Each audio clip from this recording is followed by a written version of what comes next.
Boa tarde para todos. Sejam muito bem-vindos à Casa de Abel Sebastião de Almeida, no dia de hoje.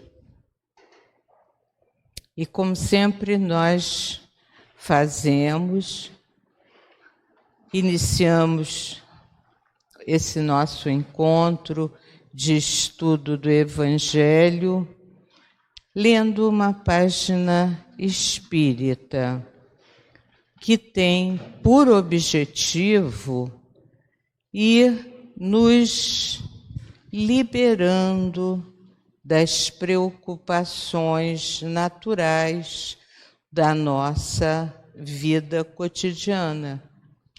E nesses momentos em que nós vamos nos liberando das preocupações, vamos permitindo que a equipe médica dessa casa possa começar a auscultar cada um de nós e inocular em cada um a medicação de que cada um necessita. Então, esse é um momento muito importante, porque estudamos a palavra de Jesus e, ao mesmo tempo, somos cuidados das nossas dificuldades físicas, das nossas dificuldades psíquicas e havemos de sair dessa casa hoje muito melhor do que quando aqui chegamos. Então, quem fará a leitura da página de introdução dos trabalhos é a nossa irmã Aleuda. Boa tarde a todos, sejam bem-vindos à Casa de Abel Sebastião de Almeida, segunda-feira, dia de estudarmos o Evangelho segundo o Espiritismo. E o nosso texto de abertura hoje, o texto de preparo, foi tirado do livro Inspirações do Amor Único de Deus, é enviado pelo Espírito Antônio de Aquino e psicografado por Altivo Panfiro. Ao encontro do Senhor da vida. Que o amor único de Deus inspire todas as nossas almas para o bem. O que o Senhor nos tem feito sempre, senão nos alertar para a necessidade de ultrapassarmos as nossas lutas e dificuldades diárias. Observamos aqui, acolá, em vários setores da vida, que os homens, o que eu mais desejo é a paz. Entretanto, quase sempre são incapazes de estender as mãos a alguém, até mesmo pretextando amor próprio. Ora, ao que me parece, o homem terreno reencarna justamente para mudar certos padrões, aprender novos roteiros, transformar os próprios conceitos de vida. Mas, por si mesmo, ele não sabe ou não pode ainda conduzir a realidade da sua existência. Ainda somos suscetíveis, ainda pensamos de modo direcionado, falta-nos visão ampla da vida, dos seres, das coisas. Foi por isso que Jesus veio ao nosso encontro.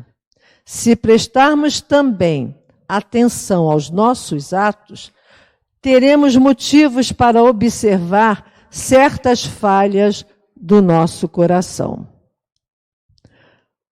A intransigência da incapacidade de compreender as dificuldades dos outros, aquilo que Jesus tão bem traduziu dizendo assim: foi pela dureza dos vossos corações que Moisés proibiu.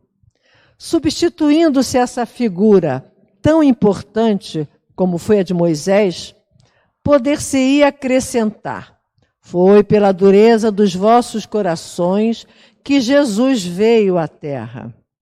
O espírita verdadeiro, porque há notoriamente os aprendizes de espiritismo, dirá: mas se Jesus veio à Terra por minha causa, por que é que eu não me dou conta das minhas falhas? Meus irmãos, eu acabei de lembrar que nós precisamos aprender a conduzir os nossos padrões mentais e palavras pelos padrões de Jesus. Ele veio justamente porque ainda somos inferiores. Não basta que ele tenha vindo, é preciso que procuremos superar as próprias lutas e dificuldades, fazendo o mínimo que ele nos pede, que prestemos atenção aos seus ensinamentos, suas conclusões, sua proposta de falar. Poderemos objetar: se eu presto atenção à proposta de trabalho de Jesus e comparo com a minha própria proposta, vejo uma distância tão grande que acabo desistindo de lutar. É muito comum o homem que tem meios de se transformar alegar a própria ignorância, a própria inquietação, a própria distância da lei. Como tem medo de se transformar, ele alega essa distância. Jesus, porém, é tão bondoso, é tão previdente, que deu para nós a figura do anjo guardião, que estará ao nosso lado, conduzindo-nos e esperando-nos. Já que estamos tão distantes de Jesus, o Mestre colocou alguém entre ele e nós.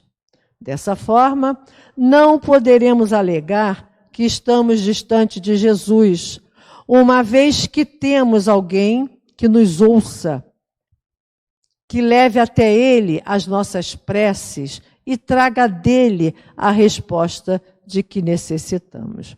O anjo da guarda poderá ser uma criatura, como também está representado na forma de um livro, um curso, uma tarefa, enfim, qualquer coisa que fique entre nós e Jesus. Um bom estudo para todos.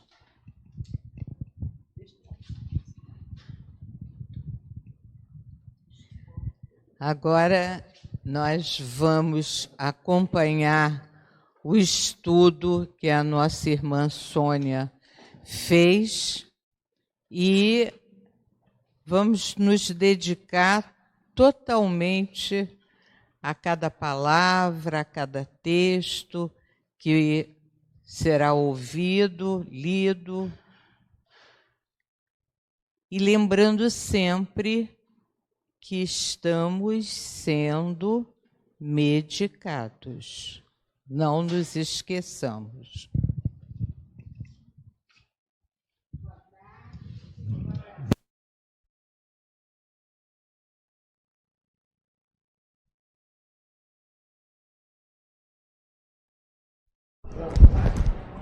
Ah, meu bom. Eu sou tão por conta da minha secretária que eu já acho que estava ligado. Então, é uma plateia seleta, famílias inteiras que eu amo, a minha própria família e meus amigos tão queridos que eu fico feliz em encontrá-los sempre. É sempre uma satisfação e a gente sai até melhor, muito melhor daqui. Bem, hoje eu vou falar de uma coisa que não tem nada a ver comigo, melancolia. Não conheço isso muito, não. Mas foi muito engraçado. Quando eu vi falar de melancolia, eu me perguntei, que é isso? Não é depressão, não é suicídio, melancolia. Aí o meu irmão, que é médico, ligou para mim, por acaso. Falei, Zé Carlos, estou aqui quebrando a minha cabeça. Por que, Sônia? Que houve? Vamos falar de melancolia. Eu nem sei que diabo, que negócio é esse, eu nunca tive estado melancólico. Aí ele falou, ai, Sônia, é mesmo difícil. Aí, como ele é médico, começou a falar na área da medicina. Eu falei, mas não é isso, Zé Carlos. É na área espírita, é segundo o espiritismo. Aí ele falou, peraí que eu vou te mandar umas informações. Eu não sei aonde ele pesquisou. Eu vi a fonte, mas eu não conheço. Quando eu vi a fonte, ele tinha me dado o caminho do olhar. a ponto de vista espiritual. Aí eu escrevi para ele: ô Zé Carlos, muito obrigada, consegui, agora eu já sei aonde eu vou. Aí fui pesquisando, mas ainda não estava satisfeita. Aí aquele famoso Google, vi Arthur Vasconcelos, Valadares. Aí palestra sobre o espiritismo. Aí veio uma moça, não gostei muito. Aí veio o Arthur Valadares. Ele dá um banho, né? Ele dá um banho, sabe muito. Aí foi fácil, né? Quer dizer, não vou falar como ele, mas ele me deu várias pistas, as quais essas pistas todas foram pesquisadas por mim. E ontem, eu ainda revendo, trabalhando isso, descobri outras coisas. Vamos lá. Primeira coisa, gente, não fiquem incomodados. Eu gosto sempre de fazer umas referências.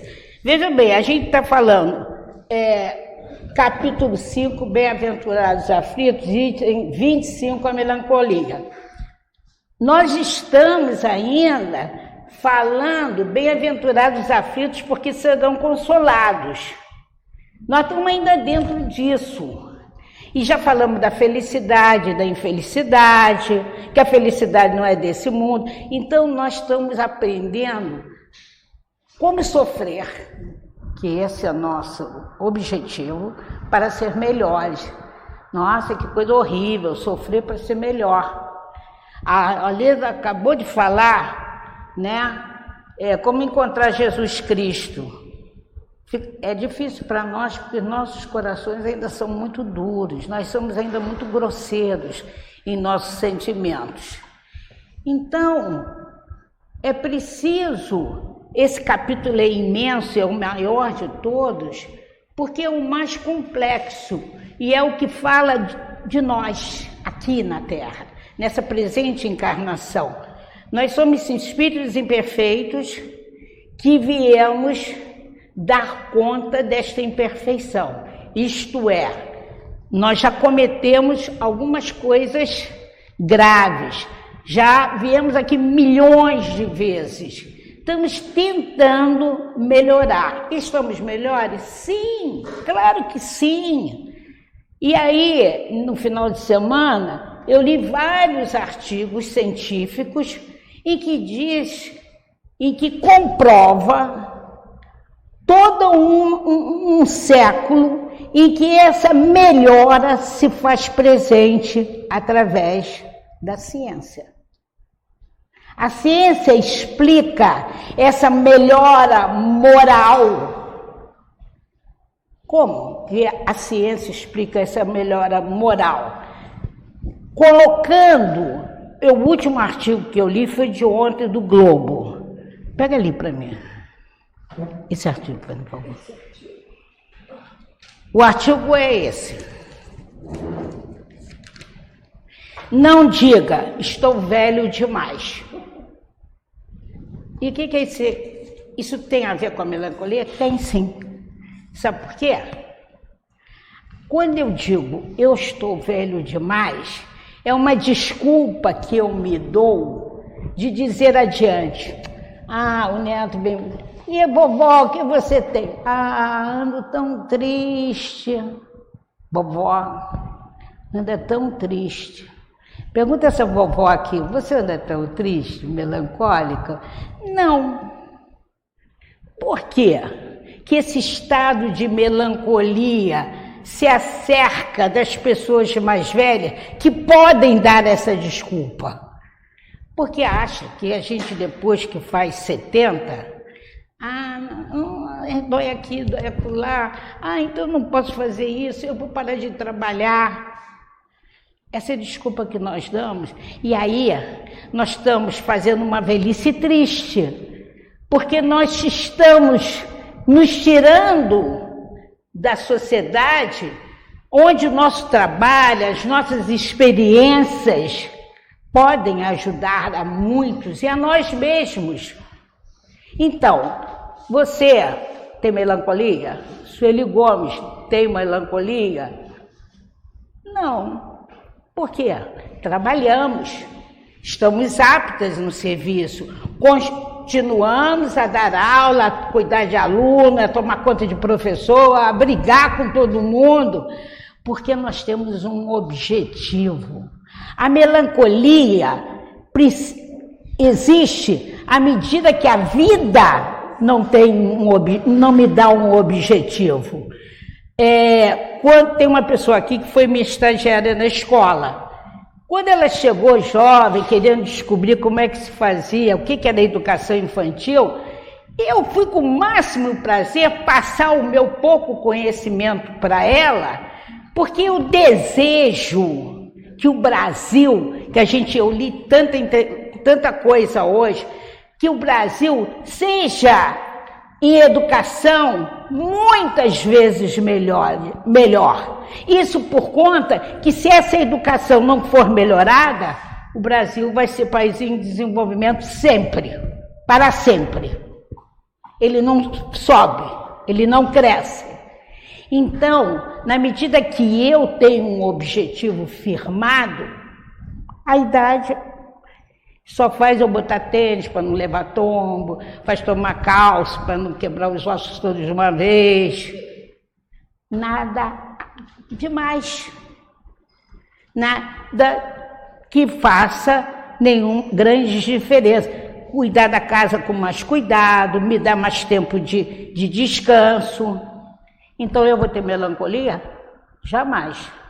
Então é isso que o texto, escrito no século 1823, começa a entrada em falar de melancolia do ponto de vista espiritual. Vamos lá? Instruções dos Espíritos, de um François de Geneve. Ele diz assim, tem que traduzir esse português aqui. Sabeis porque uma vaga tristeza se apodera por vezes dos vossos corações e vos faz achar a vida tão amarga? É o vosso espírito, que aspira à felicidade e à liberdade e que, preso ao corpo que lhe serve de prisão, extenua-se em vãos esforços para dele sair. Mas vendo que são inúteis, cai no desencorajamento e o corpo, suportando sua influência, a languidez, o abatimento e uma espécie de apatia, se apoderam de vós e vos achais infelizes. Então, veja bem, a gente tem consciência que a gente gostaria de ser feliz. A gente tem essa consciência. Mas felicidade para nós é uma felicidade do nível materialista. Nós vamos falar de uma felicidade do ponto de vista espiritual, que não tem nada de material. Enquanto eu pensar que a minha felicidade está presa num carro ou numa televisão de última geração, eu vou ser infeliz quando eu não puder comprá-la. Mas quando eu estou presa, que a minha felicidade seja ver meu neto entrando pela minha casa sorrindo, passei no vestibular com nota A, eu sou feliz. Então, é do ponto de vista que a gente vive, escolhe.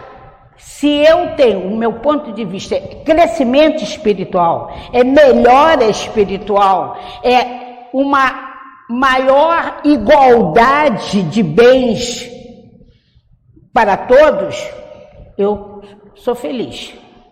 Senão, eu sou infeliz.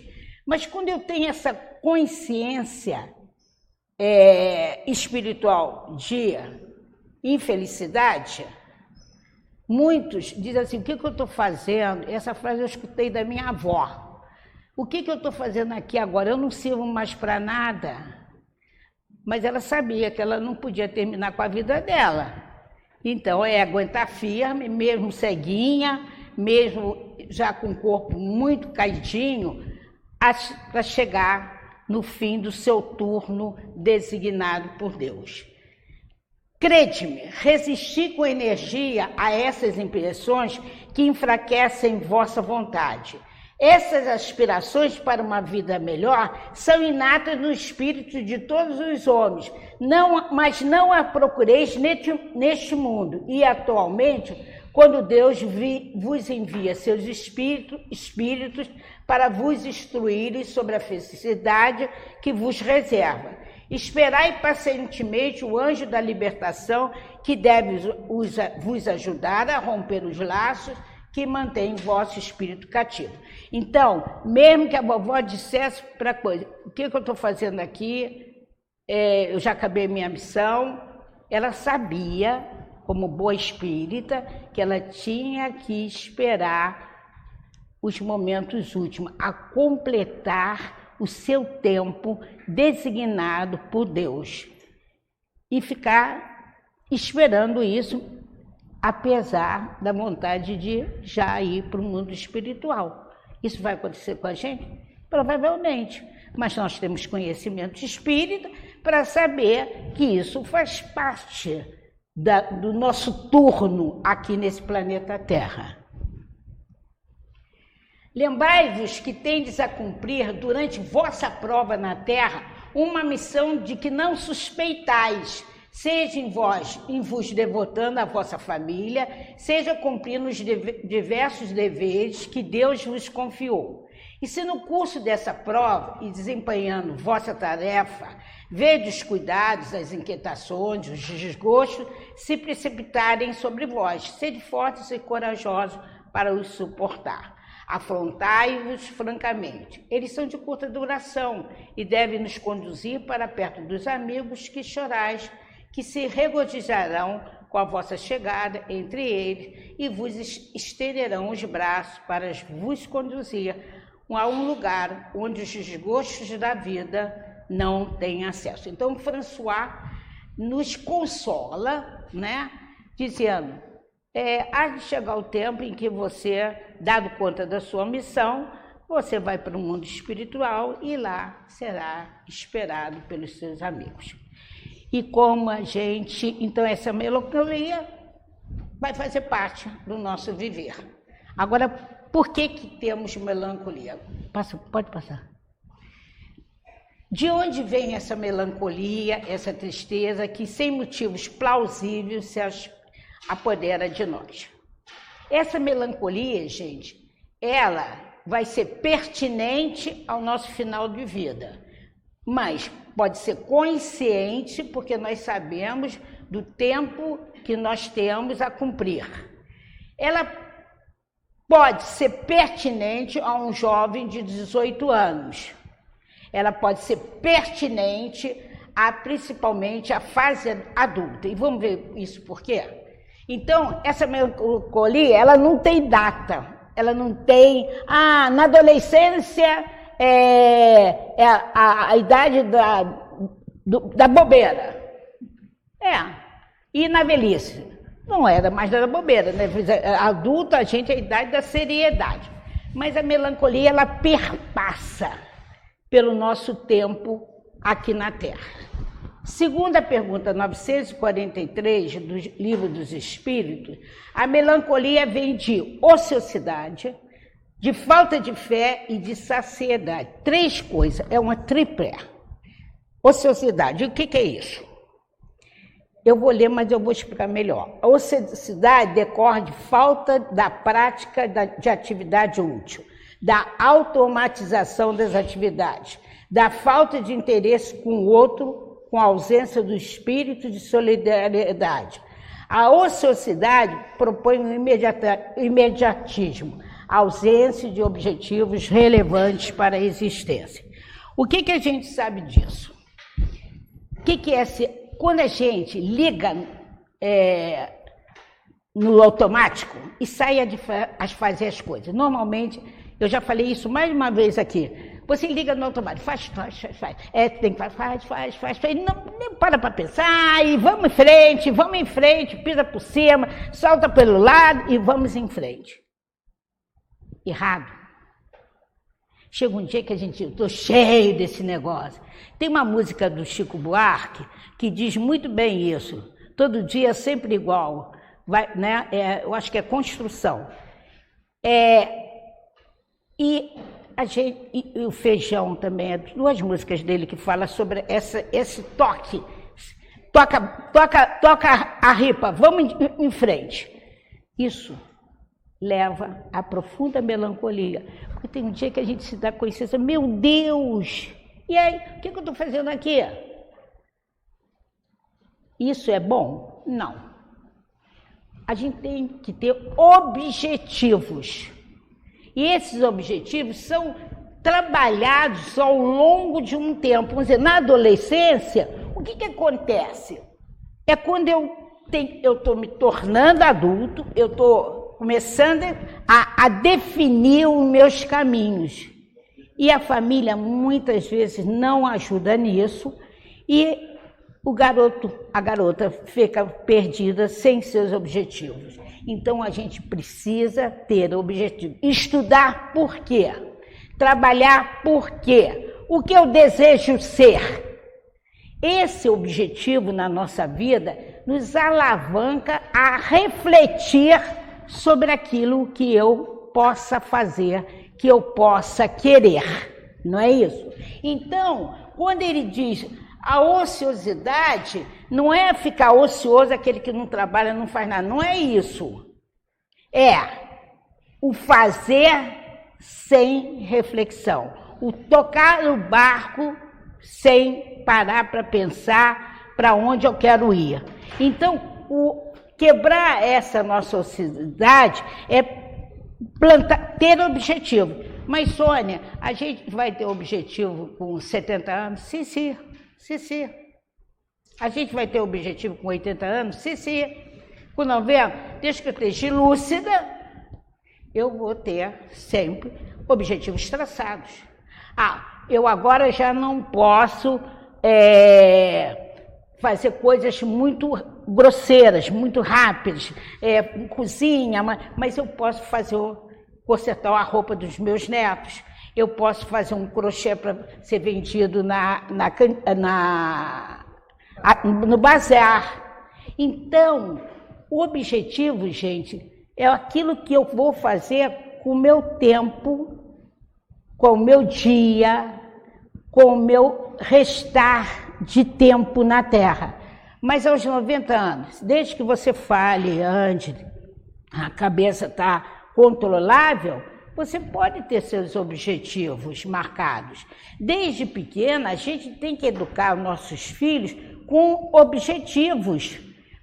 Na escola, na educação infantil, a gente conversa com as nossas crianças. O que nós vamos fazer? Vamos dizer, agora a gente está na festa junina. Nós vamos fazer? Nós vamos dançar. Eles sabem que as danças são típicas. E como é que nós vamos? Então, a gente traça, treinar, ensaiar, cantar bem. Entendeu? Depois, a gente volta e avalia os objetivos. Os objetivos foram alcançados? E o que nós podemos melhorar? A educação, tanto dos pais quanto da escola, tanto de uma médica, todos nós temos que ter objetivos. Mas esses objetivos não podem estar centrados no quanto eu vou ganhar. Não é que ele não seja importante.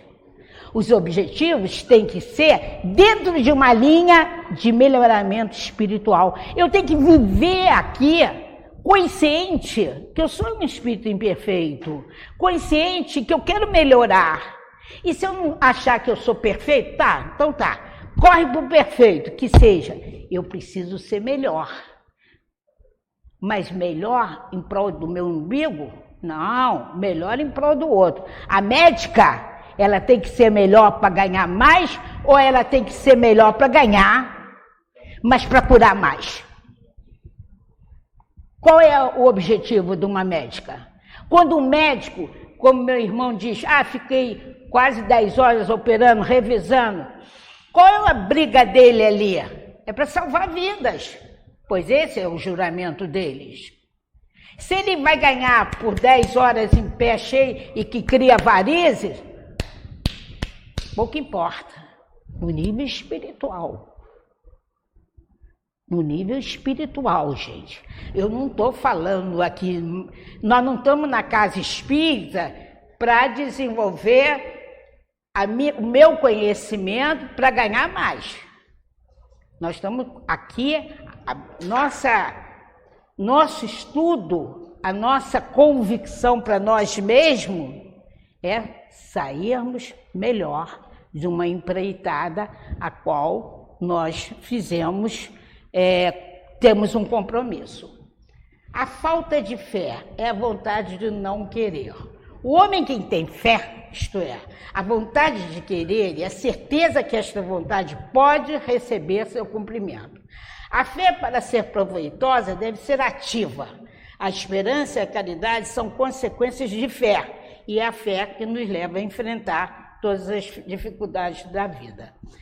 Veja bem, gente, quanta falta de fé falta atualmente, né? As pessoas não têm fé nelas mesmas, não têm fé no mundo melhor. Esse texto colocou isso. Nós precisamos acreditar primeiro em nós mesmos. Nós não podemos nos sentir derrotados na primeira caída. Nós viemos aqui para cair e levantar, cair e levantar, cair e levantar. Foi assim que Jesus Cristo nos mostrou. Ele não foi procurar o homem rico. Ele foi procurar o homem pobre que vivia caído constantemente. Era o homem do povo, era a mulher sofrida, cheia de chagas, cheia de pereba. Ele deu esperança a essa gente pelo exemplo, pelo aquele homem simples que sabia que ia morrer na cruz, mas continuou firme na sua proposta divina. E nós precisamos fazer isso. Vamos cair? Claro que vamos cair. Quantas vezes? Não sei. Todas as vezes que for necessário para eu crescer. Então, quando nós caímos, fomos reprovados, fizemos um concurso, estudei, era meu aluno, era uma deles. E estuda mais. Você quer ser realmente isso? Estuda mais. Agora, se a gente, não sei... A médica não sabe, o médico não sabe, o lixeiro não sabe, a professora não sabe, aí ela repete a lição que já deu errado 1000 vezes, não muda o método. Olha, na minha escola, a gente tem tido uma força de vontade incrível, porque nós sabemos que o autista, cada um é um. Então, armamos uma metodologia toda e deu certo. O outro vai aplicar e não dá certo. E aí? Vamos começar de novo. Vamos fazer de novo. Claro, gente, tem hora que dá vontade de desistir, dá uma vontade de dizer assim, toca o bonde. Nós temos especialistas que dizem pra gente, vai tocando, Sônia, vai dando. Eu rio, né? Aí eu falei, vai dando, vai tocando. Aí a gente para e pensa, o que a gente vai fazer? A gente acha uma solução, não é muito fácil não, gente, mas nós estamos estudando, nós estamos perseguindo, nós estamos dizendo para o garoto, você vai conseguir, fala bom dia para mim, não, fala melhor, bom dia. E o garoto fala bom dia, sorri pra gente, sai com bom dia, a gente pega esse bom dia, fica feliz e diz, vamos fazer que vai dar certo agora. Então, a insistência é permanente. Não adianta, mas eu sou um fracassado. Que fracassado? Fracassado nós já chegamos aqui. Isso aí é comum. Mas quem será o vencedor? Quantos vão ficar lá derrubados? Eu não, eu vou levantar. E vou levantar outros comigo. Porque no que você levanta, você arrasta um monte de gente. Imagine, se eu fosse uma supervisora que desistisse, que era fácil para mim. Mas no que eu não desisto, eu ponho uma leva de professores a correr atrás de mim. Eu sou a chefe. E quando eu sair do magistério, elas vão ser outras chefes que vão levar outro bando de pessoas a correrem atrás dela. Por quê? Porque eu tenho fé. Fé que o outro, que a providência divina, que a falange de Abel Sebastião de Almeida, que Jesus, quando nos ofereceu o aluno autista, nos ofereceu a chance de nos fazer melhor. para o outro, de aprender melhor para o outro. Há uma coisa que eu não tinha nenhuma: compaixão. Eu ficava braba com os pais, braba, mas braba mesmo, de brigar. Aí, um dia, quando eu já estava já perdida, não tinha mais solução, eu falei: Sônia, pensa nisso, pensa você no lugar desse pai. Quando eu me pus no lugar do pai, eu vi que o pai estava com razão. Aí nasceu em mim o fruto da compaixão. Aí no outro dia a professora falando uma coisa, eu falei para ela assim: fulana, lembra que eu não tinha compaixão? E que nós apanhamos muito porque a minha falta de compaixão foi muito significativa para o nosso trabalho? É mesmo, Sônia. Eu falei: eu acho que está faltando compaixão aqui de você. Ela falou: é mesmo, Sônia. Aí na mesma hora uma primeira ideia surgiu. Olha como é que nós somos. Muito ruins ainda. Mas a gente precisa um ao outro. Quer dizer, eu com a minha falta de compaixão, declarei minha falta de compaixão, mostrei que também ela estava e de repente nós duas rememos. Eu acho que a gente pode ter uma saída nisso. Gente, isso que nós estamos fazendo juntos vai multiplicar. Isso vai fazer com que crianças outras autistas possam melhorar. Ou pelo menos, se não melhorar, nós estamos tentando. Entender o que é fé numa profissão, fé na educação, fé na presença divina, é isso. A fé remove montanhas. Bem, pode passar. A saciedade, eu não entendia o que é isto que predomina na parte da humanidade. É a consciência material sobre a espiritual. Aí o De Luca faz uma diferença entre consciência material e consciência divina. O que é consciência material? É a consciência da vida material. E nós somos materialistas muitas vezes. Nós estamos aqui na Casa Espírita para melhorar essa nossa materialidade. É o quanto custa, é o ter pelo ser. Hoje eu entrei aqui, ó, nervosa. Sei lá, estava... Aí a Tereza, a mãe da Kátia, virou para mim e falou assim: olha que vergonha. Ela falou: mas você chegou aqui, graças a Deus. Aí eu falei: é mesmo.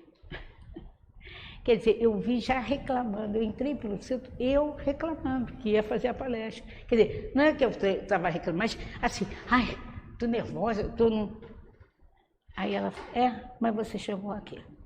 Então, essa coisa desses ter que estar bem, porque eu vim de táxi, porque demorou para chegar, porque eu vim da Barra, eu nunca senti que isso demorasse, mas hoje chegou. Olha aí, a parte material que fez eu chegar aqui com o coração aos pulos. Tá certo isso? Não, claro que não. A gente tem que ter uma elevação. Aí vocês vão dizer: Sônia, tem que sair.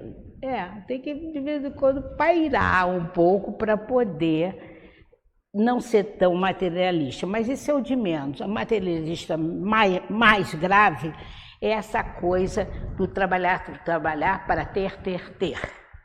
E não parar. Não posso vir à Casa Espírita. Por quê? Porque eu vou perder uma consulta. Porque, não, hoje eu tenho entrevista, hoje eu tenho consulta. Quando a Casa Espírita é muito mais importante do que uma consulta que você vai perder. Mas essa consciência nós não temos. É o homem que trabalha e que não olha seus filhos, que não chega para ver os seus filhos, ou quando trabalha, sai do trabalho e vai para a academia. E a criança está na escola esperneando e a gente sem saber por quê. É o papai que não vê, que ela não vê. Então, é preciso que a gente cuide muito disso. É o individualismo sobre o coletivo. Eu. E os outros? E o outro? O outro não existe. Tudo é em prol de mim. Não existe isso. Na família da gente, né? A gente precisa cuidar muito disso. Sempre tem os implicantes, não tem? É Flamengo, mas você devia ser Vasco. Tem aqueles que são chatos, né? E a gente deixa eles ganharem pernas e braços, quando a gente deve tolerar. Flamengo, seu time é realmente muito bom. O meu é Vasco, ele dá umas bobeiras, né? Mas eu gosto dele. Mas a gente compra briga. O Brasil, né, até politicamente, está passando por isso, né? Briga em família por causa de partido político, briga em família por justiças, por vezes, que não podem haver. Então, porque eu estou vendo sempre o meu, eu não estou vendo o bem de todos, o coletivo. E esse olhar coletivo é muito complexo. Quando a gente trabalha em escola, que a gente lida com o coletivo e que a gente introduz a criança ao coletivo, os pais cara de pau vão lá brigar com a gente. Olha, o fulano tirou o brinquedo do meu menino e ainda quebrou. Aí a gente vai explicar para ele como esse processo de tirar o brinquedo, oferecer o brinquedo, esse processo, quebrar não faz parte desse processo. Porque o pai acha que o filho dele é o único ali, não tem mais ninguém. Quando nós estamos nas filas, né? Nas filas, ou até no consultório médico. No outro dia aconteceu comigo, eu estava no Banco Itaú esperando para ser atendido. Aí, os caras, sabendo que eu tinha 80 anos, os homens, isso é coisa de homem, me desculpa, ficaram preocupados comigo. Eu estava lá sentada, muito bem. Aí seria eu a preferencial, porque tinha 80 anos. Aí veio uma senhora disparada, passou. Aí eles ficaram, que absurdo, uma senhora de 80 anos aqui, e essa senhora entra direto. Eu fiquei olhando, quietinha lá. Aí a senhora foi lá, sei lá, ela voltou, aí ela veio se desculpar. Eu estou doente, sei lá o que é. Eu falei, não tem problema nenhum, não. Aí eles indignados, aqueles homens todos, comigo, tudo que estava lá, olhando, eu estou melhor do que vocês todos. Mas aí levantei, fui lá, resolvi rapidinho. Aí depois eu pensei assim, tinha uma escadaria para descer, gente. Eu tenho pavor de escada. Aí eu pensei, meu Deus, só falta eu cair nessa porcaria dessa escada para dizer, ela tinha 80 anos mesmo. Aí eu desci a escada com o maior cuidado. Eu falei, meu, se eu caio aqui, aí eu estou comprovando esses homens, que ela é uma velha de 80 anos e que ninguém podia passar à frente dela. Olha que absurdo, gente. Brigaram com a moça. Eu falei, meu Deus, quer dizer, vejam, a coisa do coletivo não foi do coletivo. Talvez eles pensaram, no dia que eu tiver com 80 anos, não quero que ninguém passe, porque é preferencial, né? Mais do que preferencial. Eu fiquei olhando aquilo tudo, eu falei, meu Deus, a dificuldade da tolerância, do olhar do outro que está mal, que porque não queria dizer porque que estava mal, o respeito ao outro. E a dificuldade de perdoar, a tendência a se vitimizar e a não aceitação da realidade, exigindo a perfeição do mundo e das pessoas. Outro dia eu estava conversando com meu sobrinho neto e disse para ele o seguinte, quando as pessoas jovens nos olham, bem-sucedidos, ainda felizes, alegres, tendo um monte de coisas boas, não penso que ficou para trás, né? O que ficou para trás de nós. O quanto nós caímos, levantamos para estar aqui hoje. Essa imagem de pessoas bem-sucedidas, perfeitas, não é uma imagem, é desse momento, é uma imagem desse momento, depois de uma trajetória de trabalho. Eu sempre digo aos meus alunos, né, Tem professor que dizia para os alunos que 10 só para ele. Não, 10 só para ele e para todos os alunos que estiverem estudando com a gente, né? Então, a gente não pode estar sempre... essa imagem de estar bem, por vezes, nem é só por fora, né? Eu me lembro que na escola, eu sempre fui uma supervisora, há muitos anos que eu sou supervisora. E a supervisora é a líder do grupo, aquela que tem que manter o equilíbrio do grupo. E eu passei várias fases, perda de pai, perda de avó, perda de mãe. Aí uma colega minha, no enterro do meu pai, falou assim: ô Sônia, você estava passando essa confusão toda na sua casa? Sim, meu pai ficou doente, ficou em casa muito tempo. E como que a gente nunca soube de nada? E por que você sempre trabalhou com alegria, nunca faltou? Ué, porque uma coisa era uma coisa, outra coisa era coisa. Eu tinha que estar presente no meu trabalho com tranquilidade, com alegria, com entusiasmo. A casa podia estar caindo, a minha casa, mas ali era outro espaço. Ali eu devia levar isso e levava. Então eu lembro, né, quando a gente é supervisora, tem um cargo de direção de professor, a única que não pode se apavorar é você. Estava doente, muitas vezes fui trabalhar com febre. Sônia, está tudo bem? Está tudo bem. Uma febrinha boba. Não pode, a gente não pode se vitimizar. Tudo, ai meu Deus, você está boa, mais ou menos. Não, estou bem, está tudo bem. A gente precisa saber mostrar espírito elevado, entusiasmo. Olha, muitas vezes, isso aconteceu sempre ao longo da minha vida profissional e acontece até hoje. Sônia, como vai fazer isto? Ah, vou fazendo. Mas como? Eu me lembro, a Sandra é minha diretora, e ela não é fácil não como diretora, ela é braba. Aí, 2 anos atrás, eu acho, a professora fez um trabalho em que a gente tirava a visão da bandeira. Então, e a gente precisava da bandeira porque a gente canta o hino nacional olhando a bandeira. Aí no final, 5 e pouco da tarde, Sônia, vem cá. Falei, que foi, Sônia? Alguma coisa?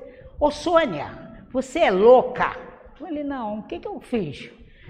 Esse treco aqui, painel aqui, não, a bandeira, como vai formar? Cantar o hino na bandeira. Falei, ih, Sandra, sabe que eu esqueci desse negócio do hino na bandeira? E ter que olhar para a bandeira? E agora? Falei, sabe uma coisa que você olha que não dá para mexer? Mas se eu dissesse para ela que eu não ia pensar, ia ser pior. Eu fiquei bem quietinha, Sandra, eu olhei, aí fingi que eu olhei, sabia que me dava para pensar e nem tinha mais tempo. Aí eu olhei, fica isso mesmo, porque você não presta atenção nada. Aí me chegou de você não presta atenção nada, você deixa as professoras fazer. Aí eu fiquei quietinha, calei a minha boca, né, claro. Aí no dia seguinte, né, foi muito engraçado, gente. Sabe como as coisas correm? E a professora assim para mim, Sônia, a Sandra gostou? Falei, ela adorou o seu trabalho, está ótimo comigo, você nem sabe. Mas estava mesmo, o trabalho estava ótimo. Aí, olha, foi incrível. A bandeira aqui, o espaço era mínimo. Sabe que as crianças viraram, se acomodaram, parece que crianças sentem a gente, né? Os pais ficaram um pouquinho mais afastados. Eu sei que deu todo mundo, não sei como, mas que deu certo. Então, veja bem, a minha tranquilidade, o meu não querer bate-boca com a diretora, que é a autoridade, e deixar tudo pela providência divina, não é que acontece? Então eu falo para as pessoas, calma, calma, sonho do circo vai pegar fogo. Não vai não, na hora vai ter uma solução. Porque você precisa ter essa confiança. Isso não é ociosidade, isso é fé e isso é saciedade. Acreditar que o seu trabalho está presente os bons amigos da espiritualidade. Eu sou espírita ou não sou? Então, o meu trabalho, o trabalho dos nossos em geral, as nossas frustrações não podem estar ao léu, não pode nos levar a um momento de melancolia que vai causar uma depressão.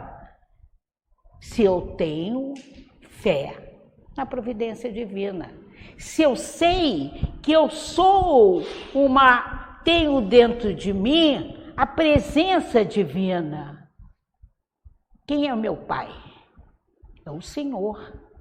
Quem é o meu irmão? Quem é o meu mestre?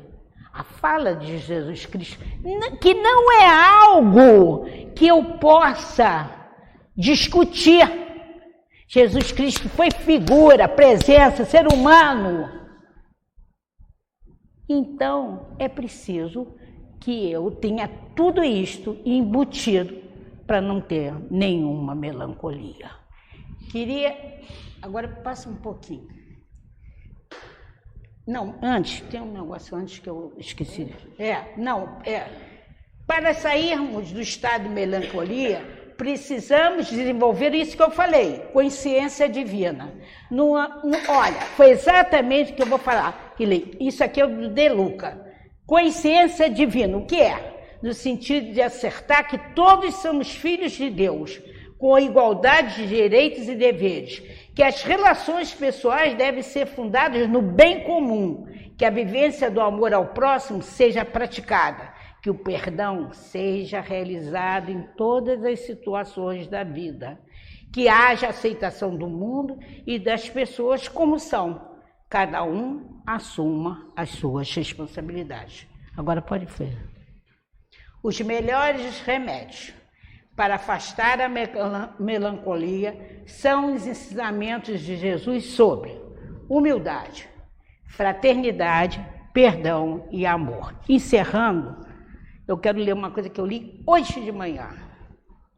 Eu sou uma menina de sorte. Isso foi a minha leitura da manhã, 5 minutos de sabedoria. Olha a mensagem que eu recebi e passo a todos nós. Faça questão de ser alegre e otimista. Nada na terra pode destruir a felicidade do homem otimista e alegre. Se lhe chegarem dores, receba-as com calma e não se deixe atingir por elas. Não coloque sua felicidade no que lhe vem de fora. Construa sua felicidade dentro de você mesmo, fazendo consistir sua aventura no progresso constante da vida do espírito, na sabedoria do coração. E, portanto, daqui para frente, que a palavra alegria, otimismo, fé na providência divina, fé nos ensinamentos de Jesus, seja o nosso caminhar, com alegria para frente e para o alto. Boa tarde. Obrigado.